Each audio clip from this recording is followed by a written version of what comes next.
Hey, Buddy Manning here, Noah Dalzell alongside, and Jaylen Brown thriving in a Celtics win over the Suns. Shooting great, passing stellar, and talking about after the game how he's adjusting his game to alter the injury he's dealing with and be able to play successfully through it. And he's done a great job so far. Here was part of his great press conference after the game. Sorry for all the knee-related questions, but just I think people are not used to seeing people play in pain in the NBA, I think, in a sense. And so maybe that's kind of part of why people have that reaction. And I'm wondering from you, or at least visibly in pain, obviously everybody's in pain, but I'm wondering, is there a level of pride that you've been able to still be effective and found a way to get your spots, put up big numbers, have efficient performances? Because if you look through your box score, you've had a lot of efficient performances with this injury. Is that something that you have been kind of trying to see if you can do mentally too and achieve that? Two parts. Great question.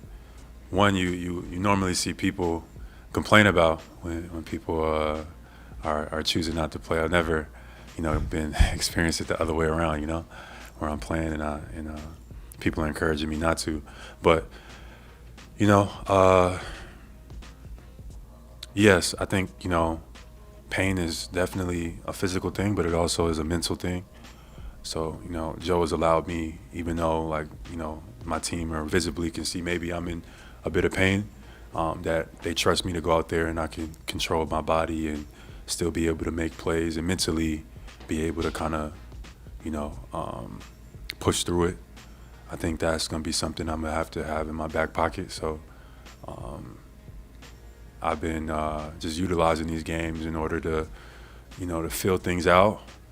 And, things will get better, I'm sure. But if they don't, then, I still have a good feel of kind of where my baseline is at and stuff like that. Because there's no guarantee that, honestly, that rest is going to make anything better. I wish it would, but it's kind of the cards that are laid out. Yeah, so that's all great stuff, and I think reflects how we've seen in some games him not shooting as much, him trying to figure out where to fit in and really assert himself. And then the games like these where it all just clicks and he's scoring and he's doing it a different way, not using the burst that we're used to seeing him drive that. Yeah, I think this was a really impressive performance. There's no doubt about the fact that he's compromised. He's being outspoken about it. We're seeing it. It's so visible. But the question is, this version of Jaylen Brown that has this knee injury, who is that? And I think these last few games, and particularly tonight, has shown us that this is still a really good player. And I liked what he said about him kind of reaching into the fact that he's also skilled. He's not just athletic. Something I was thinking about throughout the game and also throughout his press conference is there's going to be a point where he's 35 years old and he doesn't have the burst and the explosion that he has had for the career that we've seen him have. Think of Horford. And then I've always had this question in the back of my mind of what is a veteran Jaylen Brown going to look like?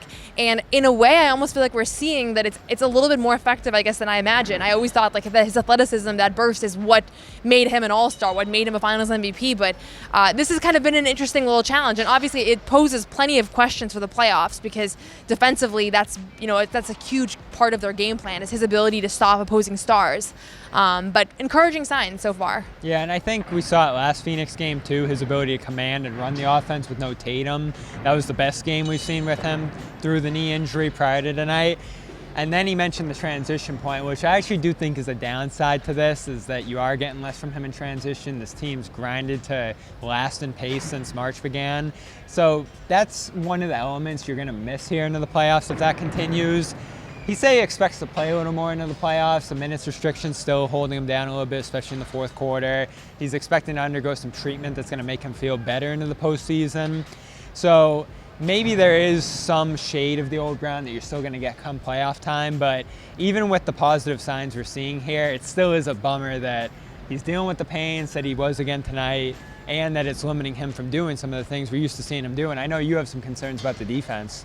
Yeah, I mean, not that I've seen, but I just know that that's such a big part of his value. I think everybody's thinking about he's not dunking, but it's he doesn't need to dunk. He can still, they're fine without him dunking. But if you think about his defensive role on this team, it's almost the most important thing that he brings to the table. And so I'm not saying that I've seen anything that makes me think he's not going to be able to defend, but as we piece together, what do we know about Jaylen Brown post-knee injury, assuming that it's not going to get better, and it easily might, and he alluded to that, right? But assuming that it's going to be how it is now, I think the reality is that that's the question mark that I still have. Offensively, I'm not that worried about his contributions because you have so many weapons on this team, and even if he can give you 6 of 9 shooting or 5 of 9 shooting and be less involved, you're probably going to be okay against most teams because you have so many weapons. Defensively, I think he's a little bit more irreplaceable. Brown saying that rest probably won't help here, and that's frustrating to him to some degree as he's learned about the injury. I think we know that about the knee bruise too, is that it's just going to take longer for it to fully heal than he has right now. But I am interested to see with 5 games left how often we're going to see him down the stretch. Sunday they play Washington. There's a back-to-back Tuesday and Wednesday, and then there's 2 games against Charlotte to end the schedule that are just going to be complete end of the roster guys for that Hornets team with the Celtics having absolutely nothing to play for as they have to this point. And I know you've mentioned getting the starters some minutes together. I do think that's important as they've played into the negative. I don't begrudge Brown if he's going for All-NBA at this point. I know he said he hasn't, but he does need to play in 4 of the final 5 to remain eligible. So I do think we're going to see him across the majority of these final few games here, but if they can steal him some rest down the stretch, it'll definitely be beneficial. Yeah, I mean, we'll see how things play out. I think they're going to want to also have continuity with this group. It was nice tonight to see the full group intact and kind of what rotations may or may not look like, bearing, I don't know how his minutes restriction is going to continue, but I would expect he plays the majority of the games down the stretch, and probably most of the team will. They've been doing these rest days, but I'm getting the sense, and this is just a sense, not anything that has been stated, that they kind of want to go on a couple games here where they have their full group. We'll see. We'll see what their injury report looks like tomorrow for Sunday's game. And if Brown closes like this, there is a real chance at All-NBA. Durant coming up against it. Brunson probably going to fall out of it here. So we'll see what happens on all those fronts. But definitely an interesting press conference from Brown here, talking about what he's learned and how he's changed his game and the minutes limit and all the rest you would want to know about this injury. It's over on CLNS Media, so check that out.